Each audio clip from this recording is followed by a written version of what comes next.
It's going to be an absolute miracle if this blower assembly, this crap is coming out. I mean, we're scraping it out, so it's going to be a miracle if it's not out of balance. This video is brought to you by Sporlan. Quality, integrity, and tradition.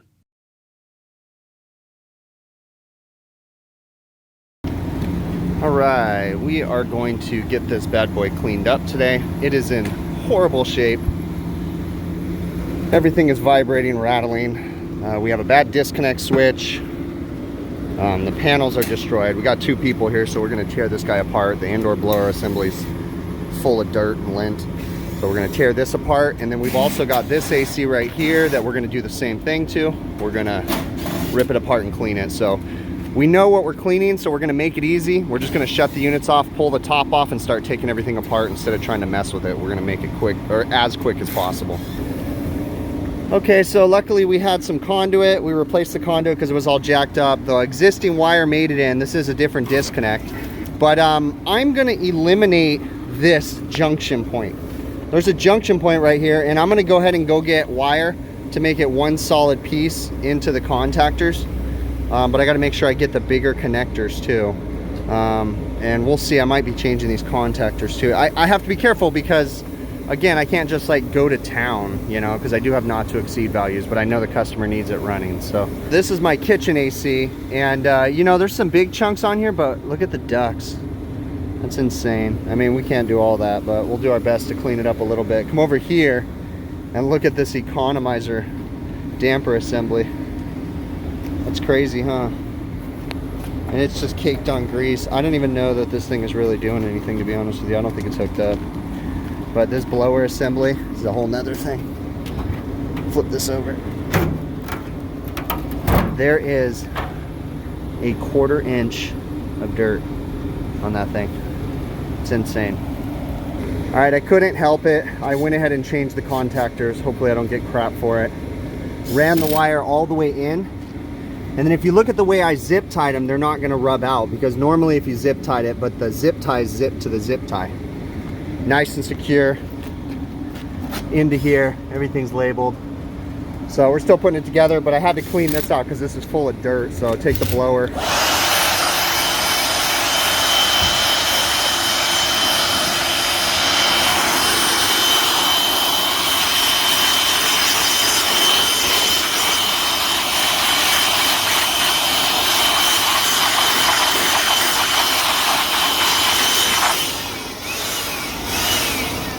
Give the rest of the unit a little blowout too. All right, I did my best to just grab as much of the big chunks as I could reach. We kind of got to get down there with a vacuum, but I don't got that today. What I'm going to do before we start cleaning the coil is we're just going to brush the stuff down. Try to brush off the big stuff, and then we'll hit it with cleaner. But you see how we're getting good progress just by giving it a brush with the... This is just a little metal toothbrush.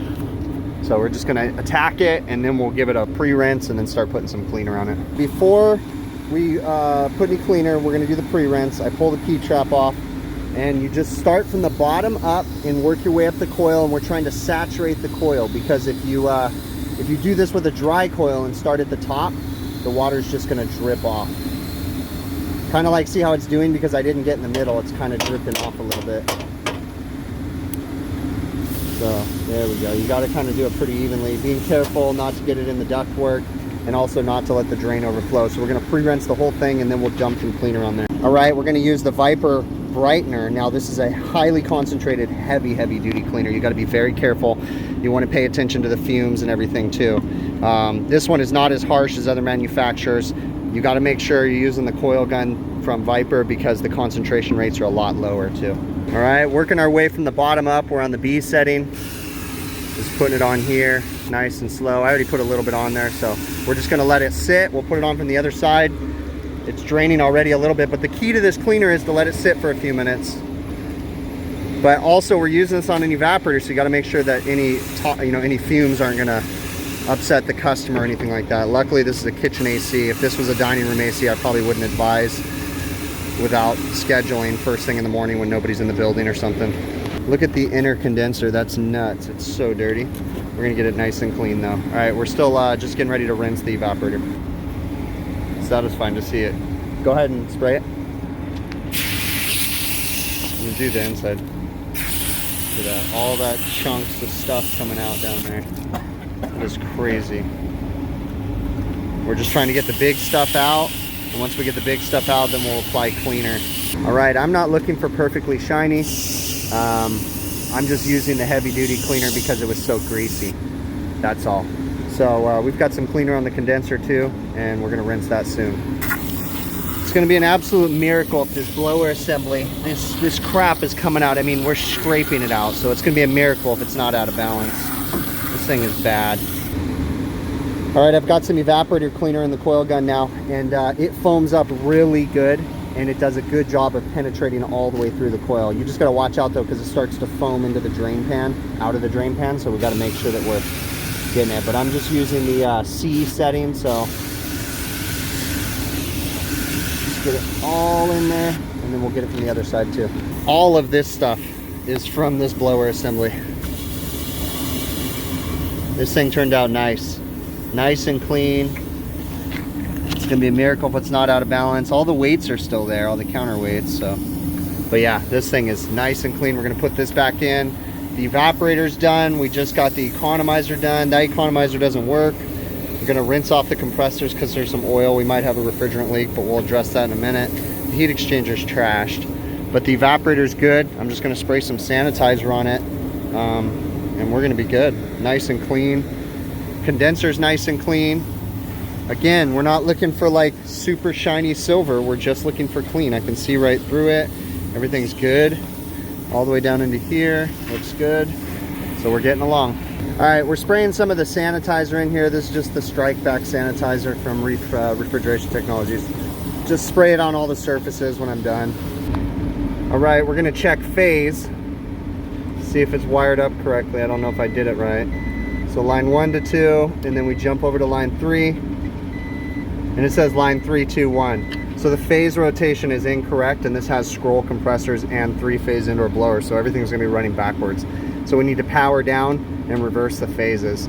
We'll switch them on both sides, that way the color combination matches up for my OCD. Okay, I switched the wires around. We're gonna check phase rotation again. It says line 3, so switch that over. Line 1, 2, 3. Phase rotation is correct.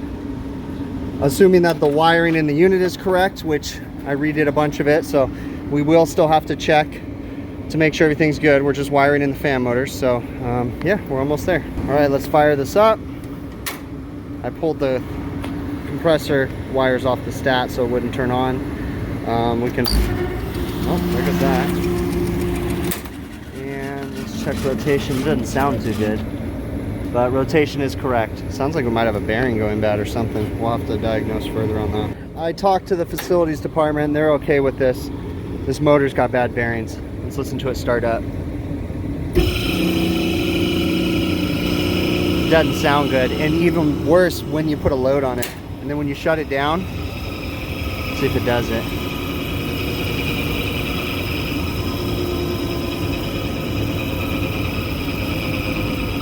Yeah, it just doesn't sound good. So we got a new motor. So again, as usual, one thing after another. But this is coming out of COVID.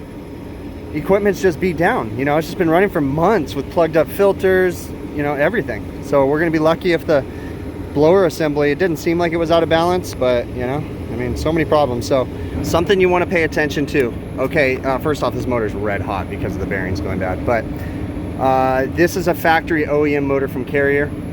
I couldn't find an OEM motor today, so I went to an aftermarket motor. But looking at the specs, notice that the horsepower is blank, okay? You can try to match up this part number right here, the HD58, but what you can also do is just look at the voltage, look at the RPMs, look at the current draw, look at the frame size. Those numbers right there are gonna be perfect. Even if we had the horsepower, don't ever match up just the horsepower, especially when you're changing from an OEM motor. Now, I've got a motor right here that, if you look at it, look at my current draw. Current draw is 7.94 at 230 volts. So it is going to change a little bit. It's a usable at 208 volts, so it's going to be 8.79 current draw at 208. Frame is 56. phase, 3-phase. RPMs are, where's my RPMs at? Oh, RPMs are the same, 1735. All right, shaft size is the same, but I'm changing the pulley anyways, so you could go with a different size shaft if you needed to. But okay, Carrier has one of the dumbest setups for motor pulleys and stuff. They are never perfect, and you can never get them lined up right. So this one is about as good as it's gonna get, and it's not perfect. It's still a little cattywampus, a little jacked up, but again, the problem is that the way that they mount their motors on these brackets, they always flex. So I actually shimmed it with washers in the front because it was all cattywampus and jacked up. So that's as good as it's gonna get. We're gonna check the tension and then we'll put it all back together. Hey, what do you know? It doesn't sound horrible anymore. All right, the direction is good. We're gonna put the panel on and then we're gonna diagnose everything, check current draw actually first. All right, we're allowed to run 8.79 amps. So we're good on that. And I set the pulley the same as the other pulley, so we should be about the same airflow. But we have one other issue in that when the first stage compressor turned on a minute ago, the condenser fan motor didn't turn on. So we probably just mixed up a wire or something. We're gonna jump into that and figure out that problem. And then we still gotta diagnose and figure out if this thing has a leak or what. All right, so this guy is leaking. This is a Cormax fitting. You gotta have the Cormax tool.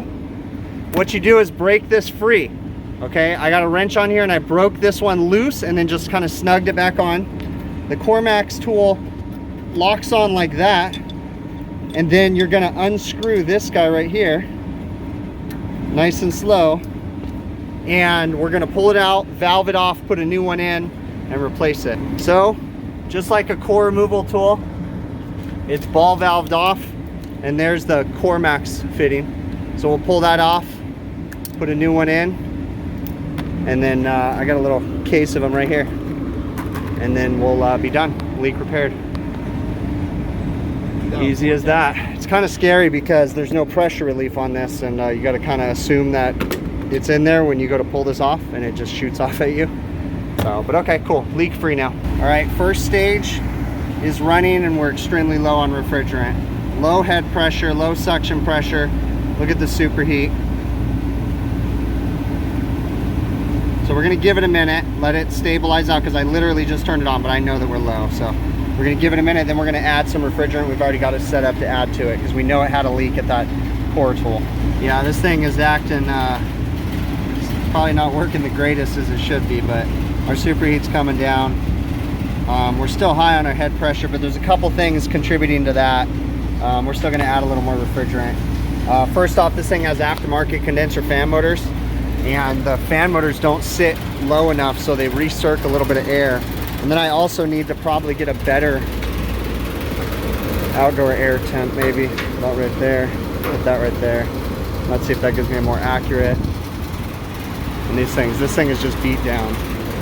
Target superheat's about 17 degrees last I looked. We'll look again in a minute. Let's see, what's our target superheat? Calculated target's about 13 degrees now, so we move some air probes. We're gonna let it run for a little bit before we add any more gas, and then we'll end up jumping on the second stage. I don't anticipate this thing working out to be a perfect. All right, I had to turn the unit off to get onto the second stage, but this is what I'm talking about. You see these blades, they're barely getting up into the cone, and that's because they're aftermarket motors and the stack on the motor is too thick right there.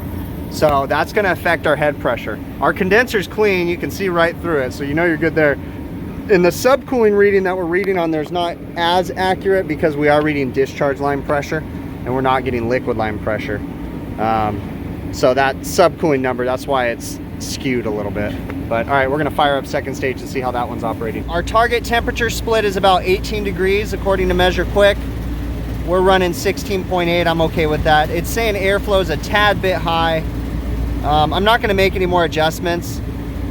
We've got a 12, it's ranging 12 degrees superheat, and I think we're calling for 17, but it's bouncing back and forth. 13, so it's rising. We're not gonna adjust anymore. This is the second stage. We're looking pretty good. 43 degree evaporator temperature, 109 degrees saturation. I'm okay with that. Measure Quick, I'm sure is gonna have a lot to say.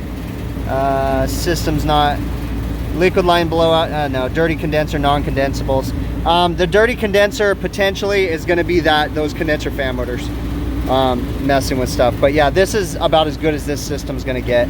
Not much better than this. So altogether, we just about changed the entire unit. Changed an indoor blower motor. We pulled the unit apart. We cleaned the entire thing. We fixed a refrigerant leak. We changed a disconnect switch. Yeah. It's been crazy. All right, we're gonna wrap this one up. That's it on this one. It seems like I've been getting a lot more of these cleaning videos, and it's basically because coming out of COVID, we have restaurants that, you know, I don't blame them, but they all had to stop doing preventative maintenance, okay? And then on top of that, a lot of these restaurants were having a hard year already. So this particular restaurant had stopped preventative maintenance from, well, I'd say October. And then they did one, I think, right at the end of January, but we weren't able to clean everything because they just wanted one maintenance. And it was like, okay, so we had to like get on the ice machines and things like that. So they really haven't had this equipment maintained for, you know, 4 or 5, I mean, a long time, basically more than 4 or 5 months. It's been a while. So, you know, that's what's happening.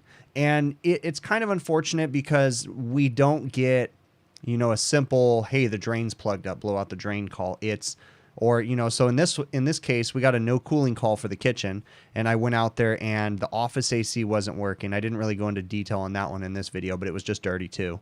When I had someone else with me, he was doing the office AC while I was doing the kitchen. So anyways, the office AC was dirty. The kitchen AC was dirty. The makeup air unit that has a swamp cooler built on it isn't working. It's just been a lot of cleaning stuff. And, you know, I'm trying to take it as easy as possible on these guys, but at the same time, I gotta, you know, you gotta fix it. It's gotta be working right. But, you know, for instance, in this video, I kept saying how the condenser fan motors were, you know, all messed up. You know, I'm just gonna, it'll be okay. You know, it's not running optimal conditions, but it'll be fine, you know, so we'll just deal with it. And if ever one of those motors fails, you know, we'll put an OEM motor back in there. I'd really, really like to get my hands on a top and some side panels for this unit, but it's not going to be practical. The customer's not going to want to buy a new top for this unit. I don't even know if you can get them. You might be able to, but it's not really going to be something. The shipping on that would be ridiculous. So, you know, when we go through these, you know, we don't always have a perfectly operating unit, and you have to be able to do your best, look at everything. I mean, I know that, you know, the subcooling was too high, and also the subcooling number was skewed because we were using discharge line pressure. But still, I know the subcooling was high. I know the superheat wasn't ideal, but, you know, we did our best to get the unit operating as good as possible. And of course, the customer is in the loop. Now, in this particular situation, the general manager on site, they don't want to know anything, okay? I deal with the facilities department in this situation. Occasionally, I will interact with the general manager. I mean, I always go in and say hi to them. Before COVID, you would always go in and shake their hand, ask them how their day was. Now, from a distance, you say hi, you say, I'm here to fix the AC.